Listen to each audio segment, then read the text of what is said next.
Welcome back, everybody, and I hope you're excited because we're about to bake a beautiful gluten-free sourdough boule, a nice round loaf. So let's get to it.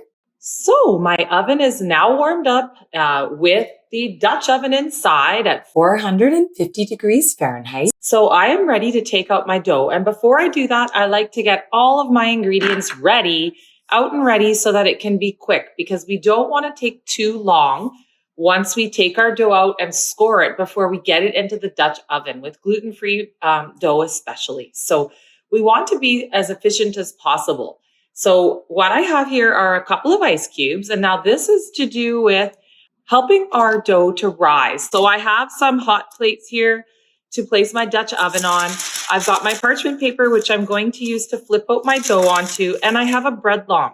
Now, you do not need a bread lawn. You can just use a really sharp knife to score your dough. As it's rising, it needs a place to release. And it basically, if you don't have a place to release, it just kind of goes everywhere. Whereas if you score it, you can control exactly how the opening and the rise occurs. So it can kind of occur in the way that you want it to. So you have more control. I'm taking my dough out of the refrigerator, out of its plastic bag.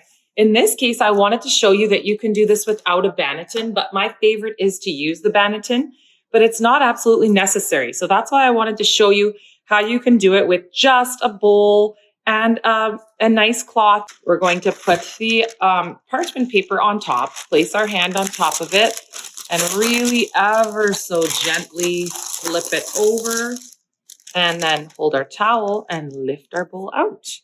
And look at that. It's a beautiful shape. Now, sometimes when you don't have the banneton, you get these funny little creases from your towel, and that's okay. So the last thing that you need to have out before you get your dough out, and not forget like me, is a little bit of brown rice flour to dust the top. You can also use sorghum or buckwheat, but I like to use this. So now once I get it flipped out, I'm going to act fairly quickly. I like to spray it with water, just from a water bottle that I use just for baking, just to add a little bit more of that, like I said, vapor effect. Then I sprinkle it. You don't have to do this either if you don't like. It gives it more of an artesian sort of rustic look, but that's really all it does. And you can use stencils. I like to use stencils, and I can show you that another time. I really highly recommend that your very first time, you just literally do a really simple score. So that's what we're going to do today. So I'm going to show you how to score it the same way that I would score when I'm very first making my gluten containing dough.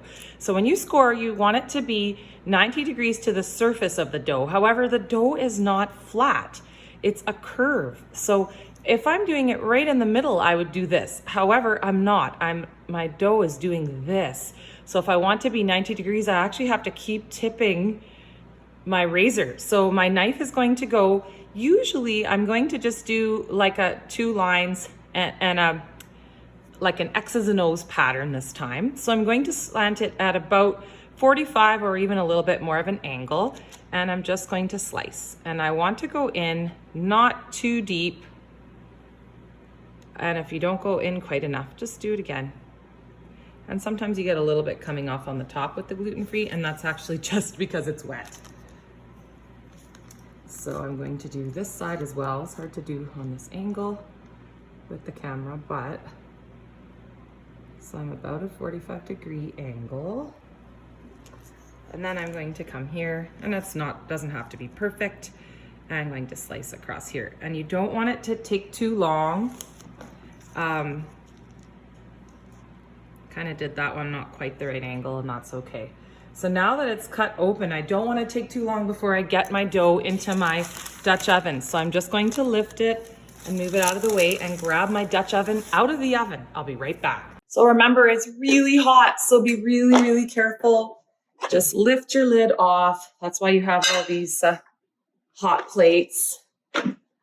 And then I'm going to so gently, ever so gently, place my dough in my banneton, or in my Dutch oven. Just make sure it's not really creased. Then I take my 2 already melting ice cubes.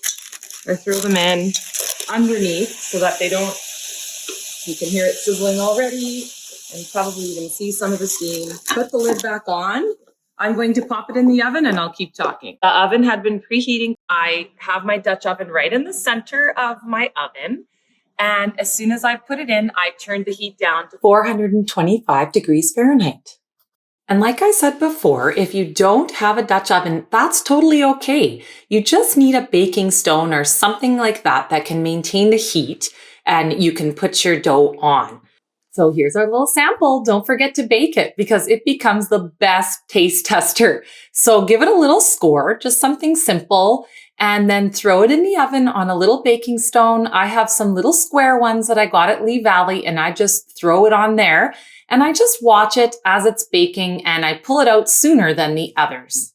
And it kind of goes to show that you don't have to have a Dutch oven or even steam because we'll watch and this one will just puff right up and double in size. You see that? It totally doubled in size. And the amazing part is that that doubling happened within the first 1.5 to 2 minutes. So what that's telling me is that perhaps my large loaf is really only rising for the first few minutes. And that makes sense to me because as the temperature of the dough goes up, the yeast would start to die off and they can only produce carbon dioxide to a certain point. So when you first put your dough into the oven, make sure you set a timer for 35 minutes. And when the timer goes off, give it a spin. And that kind of keeps it an even cook.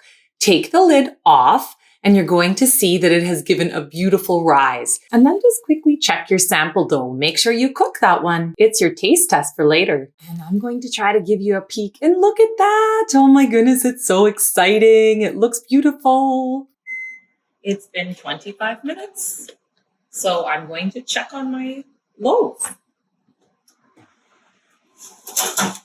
And if it looks brown enough for you, you can take it out. And I actually like it like this. It looks beautiful.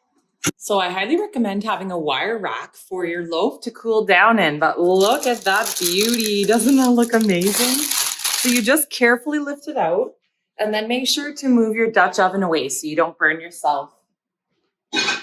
I just place mine on my stove and then I just slide it off carefully. You can see the beautiful loaf here. Doesn't it look lovely? It's pretty hot to touch at the moment, but I will show you in a few minutes. So let's have a look at the inside of our little sample. It's got a nice crispy edge and it's not always perfectly cooked. It's a little brown on the bottom, which is actually okay. You can hear it sound nice and solid. So let's cut through it and see how it looks. I truly don't think you need a lot of fancy tools to make a beautiful loaf of sourdough. However, a good bread knife is one of those ones that makes a huge difference. Sourdough can be very hard to cut through without a good knife. This knife is one I got from Lee Valley, of course, my favorite kitchen store. So let's have a cut through it, see how it sounds. Hear the hard crust and oh, look at that. Look at the open crumb. It's beautiful. So now this is where I'm saying that the sample is so important. You could see the crispy, and I don't know if you can tell because it's so tiny. You could see the beautiful open crumb and you could see it's kind of spongy on the inside, like it's nice and moist on the inside and it's crispy on the outside. So I'm going to try a taste of it. I just love trying it when it is nice and warm and toasty. And it tastes absolutely delicious. I hope you enjoy it as much as my family has. And if you have any questions at all, please just let me know. I hope you'll join me again for more baking fun, and you can find many more sourdough goodies on my website. Thanks once again and have a great day. Until next time.